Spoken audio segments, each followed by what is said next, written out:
اللهم صل وسلم على سيدنا محمد. كل سنه وانتم طيبين ويا رب دايما بخير. النهارده طبعا بقى بعد النوم في العيد هنشوي النهارده كده ونتعشى مع بعض الشوي زي ما انتم شايفين كده. تعالوا بصوا بقى عامله ايه، شيش طاووق وادي اللحمه وطبعا الكباب بطريقه سهله جدا، ولا حبشتكنات ولا حاجات من دي خالص. قول لهم يلا كل سنه يا خلاص. الطريقه سهله جدا، هنشوف نشوي دلوقتي ونجهز وبعد كده نشوف احنا عملناهم ازاي.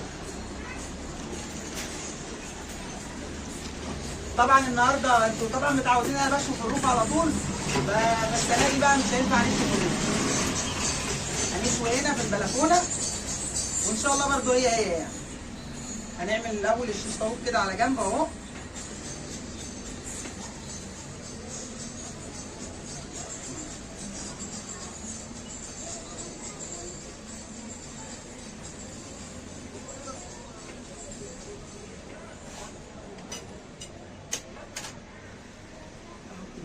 ولا بلاش انا عايزه اخلي دي كده كده تتشوي مع اللحمه.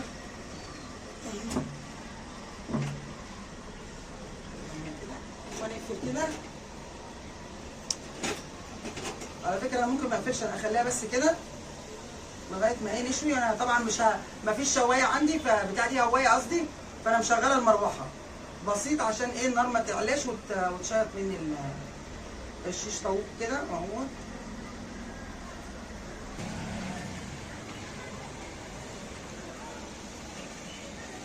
بصوا بقى انا ايدي ملتهبه من الشغل اللي عملته في العيد، ماشي؟ لو مش عارفه امسك حاجه بايدي هيبقى ده الحل الوحيد اهو.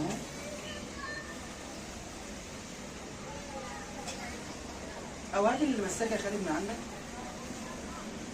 هوني مسكه عادي، هوني مسكه.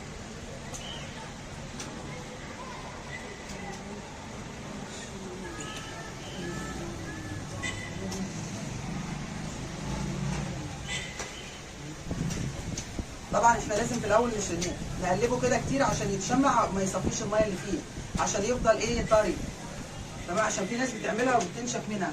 على فكره يا جماعه بصوا انا السنه دي بجد انا مش زي كل سنه، يعني كل سنه بحط توابل كتير وحاجات كتير كده لا بالعكس. يا جماعه البهارات والحاجات الكتيره قوي دي بتضيع طعم الحاجه نفسها. يعني انا مش هنكر ان انا في كده بس الشيش طاووق اللي انا حاطه فيه يعني باكو توابل كده اللي هو تنور ماشي، لكن بقيه اللحمه لا. ليه بقى؟ احنا بنحط في اللحمه توابل وبهارات وحاجات قد كده، وفي الاخر بتاكلي بهارات وبتاخدي طعم البهارات، طعم اللحمه نفسها ما ينفعش. بجد اللحمه ما ينفعش يا جماعه تتبل، حتى لو بتطبخيها او بتعمليها في اي نوع اكل بلاش موضوع التوابل الكتير دي. عايزين احنا بناكل يبقى طعم اللحمه، احنا مستطعمين اللحمه مش بناكل بهارات تمام. فان شاء الله الطريقه دي هتعجبكم قوي لانها سهله قوي لاي بنوته بقى، مش هقول لكم ست ايه، لاي بنوته هتعملها. كل سنه وانتم طيبين.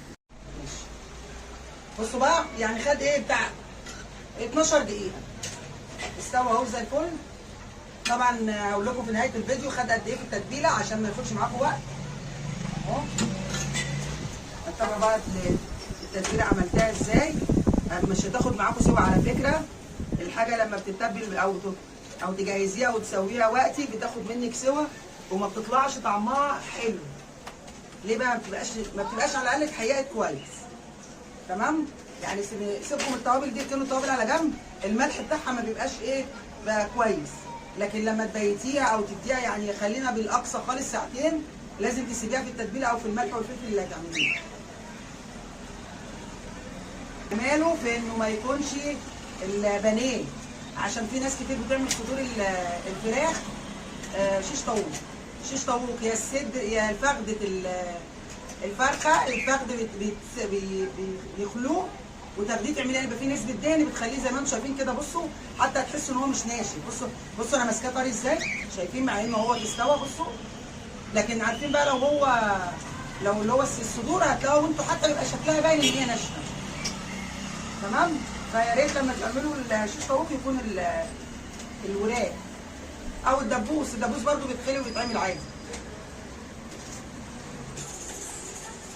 بصوا بقى يا جماعه، معلش انا طبعا انا مش هكدب ان انا يعني القناه بتاعتي انا اللي بوظتها بايدي لاني ما بشتغلش عليها بقالي فتره كبيره، بس بامانه انا عندي ظروف. فانا عايزه يعني في حاجه كده المفروض ان انا بقدم لكم روتين، بقدم اكل، فبقالي سنه يمكن من ساعه ما نقلت بالشقه دي يمكن نزلتهم 3 فيديوهات او 4. فانا ان شاء الله ادعوا لي باذن الله. طبعا انا كل مره بقول الكلمتين دول، بس المره دي انا طبعا انا كاتبه يوميات منال وتوته، تمام؟ فيوميات منال وتوته المفروض ان هي مش هتبقى بقى روتين طول الوقت او اكل طول الوقت. معلش اعذروني عشان الصوت ده، انا قاعده في البلكونه واحنا في عيد، كل سنه وانتم طيبين. فالمفروض ان انا اجدد لكم يعني يبقى تصوير في محلات، في مثلا في عروضات، في حاجات من دي. فان شاء الله يعني يبقى في جديد، فهنحاول نقلل شويه من الروتين ومن الاكل والكلام دوت. هيبقى في اكل اكيد برضو، بس هيبقى حاجات يعني بسيطه، وهيبقى التصوير علياته ايه ممكن ان شاء الله يبقى تصوير علياته بره. فان شاء الله تابعوني باذن الله بعد اجازه العيد ان شاء الله اصور لكم واجيب لكم عروضات حلوه وحاجات حلوه باذن الله تعجبكم. فان شاء الله تابعونا بقى في كل جديد باذن الله. كده خلاص شيش طاووق اهوت خلصته. بسم الله الرحمن الرحيم.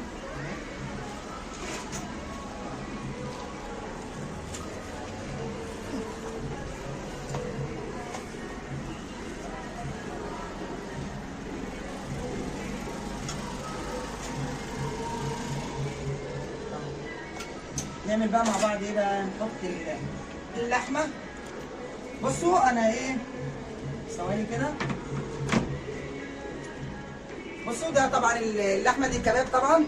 بصوا دي ليا، دي بقى اللي انتوا التكه اللي انتوا بتبقوا عايزينها من عند الحاتي زي ما بتقولوا، اللي هو ايه، احنا عايزين طعم نفس الطعم. التكه بتاعت الحاتي يا جماعه هي حته الليا دي، تمام؟ هي اللي بتخلي اللحمه طريه، وهي اللي بتديكوا الريحه والطعم اللي انتوا طبعا بتاكلوه في المحلات. في ناس كتير بتقول نفسي اعملها في البيت زي المحل ومش بتعرف تعملها، فهي دي التكه بتاعت المحلات، تمام؟ فطبعا دي احنا بنعمل ايه دلوقتي؟ زي ما انتم شايفين كده، احطها تاخد بصمه، يعني عارفين اللي هي تتشمع، واقلب عشان ما تصفيش ميتها وتنشف مننا، تمام؟ واهو دي كده حته الستيك اهي.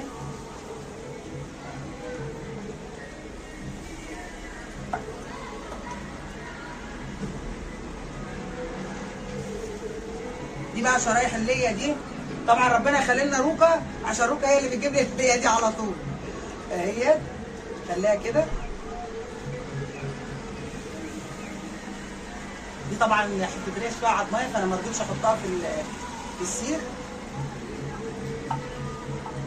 انا طبعا عندي سياخ بس الشوايه دي صغيره، فعشان كده قلت لا خليني في الخله احلى. اللي هي ايه طبعا هتاخد تشويحه وهقلبها، تمام؟ بس احس بس ان ايه، ان النار شمعتها. دول بقى ايه شويه الخضار دولت، يعني ايه هعملهم لان بصراحه انا اهم حاجه عندي في الشوي شويه الخضار اللي هم المشويين دول، الكوسه والفلفل. بصوا اهو شايفين، بصوا عملت ازاي اهي، اقلب كده بصوا اهي، تمام؟ اهيت على ما تتشمع. دي لسه خلي دي تاخد تكه كبيره عشان ما تصفيش ميتها.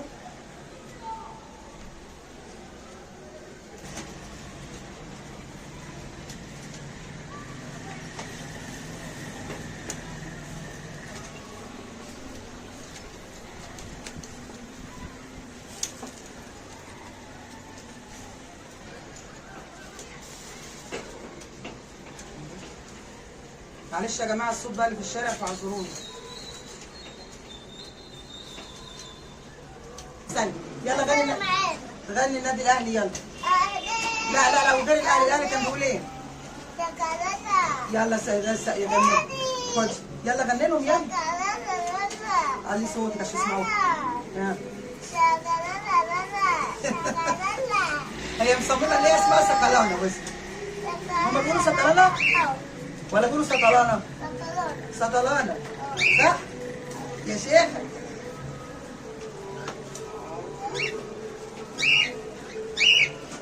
هتزعلي مني هنا بتوع المغرب. ها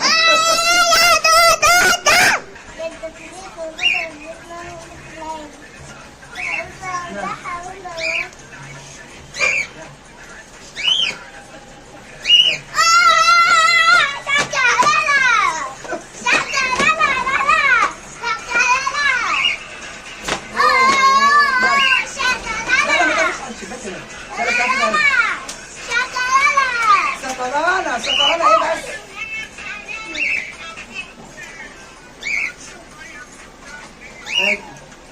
خلاص خلصت المهمه بتاعتك؟ ماشي. امبارح خرجنا وركبنا الميكروباص والسواق شغل الاغنيه دي على اللي عملته فينا امبارح. خلت العربيه كلها بقت عماله تسقف لها. ايه مش عارفه طبعا اصور عشان اللي عامله الدخانه دي كلها. بصوا استوت اهي، هنطلعها. انا مش شايفه على فكره. احاول اشيل لكم ديت اللي عامله دخانه دي اهي. بسم الله الرحمن الرحيم اهي. نحاول نتخلص من الدخان ده.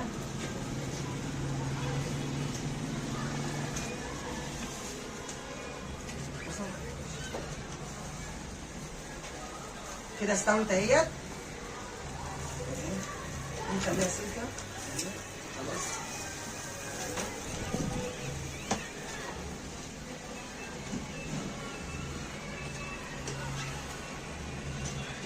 دول ولا لسه شويه؟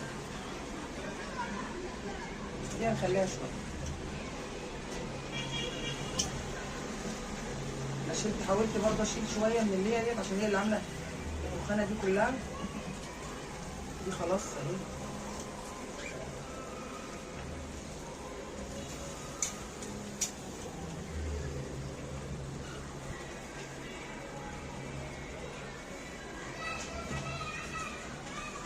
طبعا ومشروب الخضار دول اهم حاجه بصراحه يعني.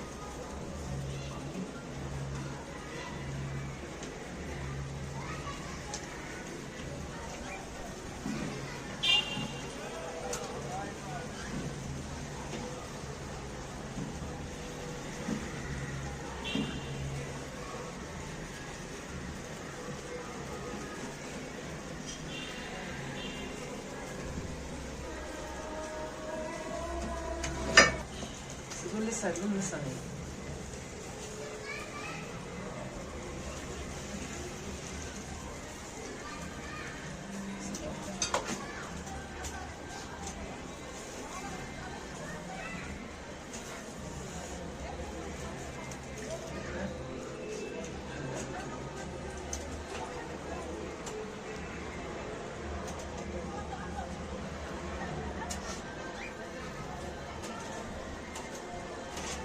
ماشي كده خلاص خلصنا زي ما انتم شايفين. بصوا بقى اهوت شيش طاووق، اللحمه اهي، وشويه الخضار دول بقى هشويهم وايه، ونروح بقى نقعد على السفره.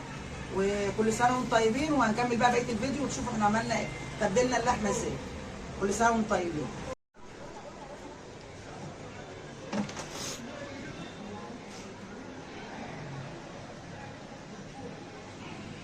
دلوقتي بعد ما شوينا وريناكم الشويه ما خدتش معانا وقت خالص، كل الحكايه 20 دقيقه، واللحمه والفراخ بقوا زي الفل. تمام. الشيش طاووق ما خدش معايا سوا خالص ولا اللحمه. تمام. لان طبعا انا متبلاه، وزي ما قلت لكم التتبيله سهله جدا زي ما انتم شايفين كده. الشيش طاووق احنا قلنا وراك مخليه، وعشان نسبه الدهون دي بتخليها طريه وحلوه. تمام. وفيها يعني بتبقى غير اللي هي الصدور. هوريكم دلوقتي تتبيلتها، بس ايه هنبدا حاجه حاجه كده. طبعا كيس كنور دوت انا جايباه للشيش طاووق، فلفل الوان وطماطم انا شايله القلب بتاعها برده مقطعها مع الفلفل، وعلبه زبادي وميه بصل وبصل برده. تمام. وتوم وبابريكا وايه تاني يا ربي، وجنزبيل، جنزبيل مطحون او فريش على حسب ما انت عايزه. تمام. اللحمه ميه بصل فقط لا غير، ومعلقه خل وملح وفلفل، مش اكتر من كده. ده للحاجتين، اللي هي اللحمه بس، قصدي يعني ده للحمه. قلنا ميه بصل وملح وفلفل ومعلقه خل. طبعا معلقه الخل انا نسيت وحطيتها على ميه البصل، فمش موجوده طبعا في حاجه لوحدها هنا.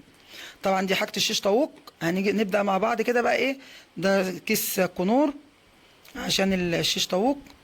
هناخدهم بقى حاجه حاجه، وهوريكم ايه هنبدا بايه الاول. طبعا احنا الاول المفروض ان احنا ايه نعمل اللحمه. ماشي. بصوا انا كان المفروض ان اعمل الحاجه دي في نفس اليوم، لا انا غيرت وخليتها تاني يوم، لان كان المفروض تقعد ساعتين. بصراحه الحاجه لما بتبيت يا جماعه في التتبيله بتبقى حكايه وما بتاخدش سوا. عايزه تسوي حاجتك بسرعه، بيتيها في التتبيله.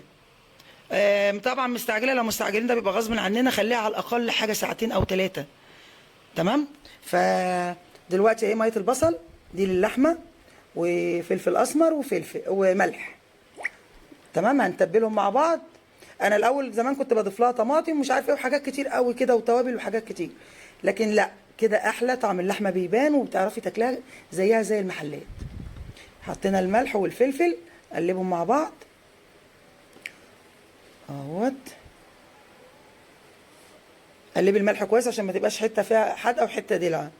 دوبي الملح كويس، وبعد كده حطي بقى اللحمه فيها. طبعا انا دي مقطعه، دي كباب، دي كانت لحمه قطع انا مقطعاها طبعا حته ناعمه، ماشي. مقطعاها قطع كده عشان دي تتعمل كباب. وطبعا اللي هو الستيك ده بالنسبه لي انا بصراحه احسن حاجه، لان انا بحبه حتى لو مش في الشوي، انا بشوحه كده على الجريل، بيبقى حكايه برده بملح وفلفل. ودول بقى اللحمه اللي هي مقطعه قطع اهو. هنتبلهم. طبعا انا بعد ما خلصت كده بغلفها بستريتش او باي حاجه واغطيها. وانا بحطها في التلاجة قطعت طماطمتين. قطعت طماطم كده، واحده كده قطعتها 4 ورحت رميها ايه على وشها عشان تخليها مسكره. وهركنها، ماشي. وبعد كده بقى نبدا ايه كده، دي خلاص اهي، سهله جدا اهي، مش شغلانه يعني. تمام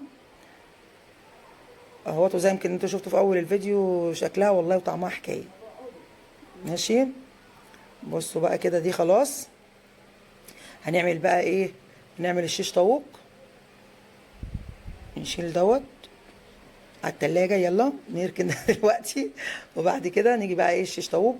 هنحط طبعا هنا معايا الفراخ زي ما قلت لكم، معايا ميه بصل. الاول هنحط ايه اهوت الفلفل، معايا فلفل وبصل وطماطم، ومعايا زبادي وميه بصل وبابريكا. ايوه هنحط بقى دي ميه البصل، بعد كده الزبادي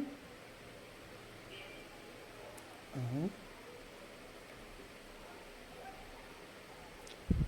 بعد كده هنحط التوم. دول فصين توم كده عشان يخلوا الفراخ ليها طعم كده وريحه حلوه. وبعد كده هحط ايه، ايوه جنزبيل. حط جنزبيل ومعلقه بابريكا. البابريكا هي اللي بتديها اللون اللي هو المحمر الجميل وطبعا كيس كنور على فكره انت ما تحطيش ملح الا لما تتاكدي بعد ما تقلبي ان الحياء مظبوط، عشان ده يعني عامل زي الماجي كده، بيبقى فيه ملح. فانت تاكدي محتاج ملح هتحطي، مش محتاج خلاص. تمام كده. هدعك بقى ده كله ببعضه. بصوا في ناس بتحط مثلا الفلفل والبصل كله في التتبيله وبتقلب كله، بعد كده ايه بتحطيه في الخله او في السيخ وتشوي عادي.